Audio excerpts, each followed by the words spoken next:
that was a concert that was designed around bringing everyone closer to us by playing some music that forces the listener to come into the orchestra a bit. You know, sometimes you play a loud piece of music and you see those guys in the old Maxwell commercials where they're sitting in front of speakers and the guy's hair is flying back and everything's flying. Well, we've got a lot of that this season, but we wanted this concert to be a way to bring everyone to us. And so we're starting with Fauré's gorgeous Pavane, which is a very simple, delicate, beautiful French piece that has this wonderful melodic continuity that really just draws everybody in. And then we're moving on to another gorgeous piece by Samuel Barber, American composer, called Knoxville Summer of 1915. And that piece is very light. It has a soprano that comes along with it, Sarah McMahon. I hope I said that correctly, yes. She's coming to sing with us, and it's just a really delicate piece. It was, I mean, Barber in general is a very intimate composer.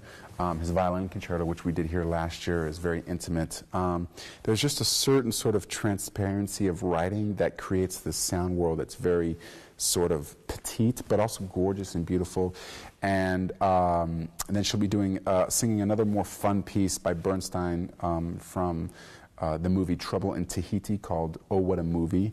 And I thought it would just be a fun little thing to add on for her because she's a very dynamic singer. She's done Broadway, she's done classical, she's done everything. And I thought it'd be a great way to sort of expand her role while she's here. And then we're going to be doing Brahms' Symphony No. 4, which to me is just like the greatest culmination of symphonies he wrote. It's his final symphony, of course, but at that time he wrote it, he was just at the his prowess, his capacity to write a symphony was at its height, and his orchestration and how he wrote for orchestras was at its height.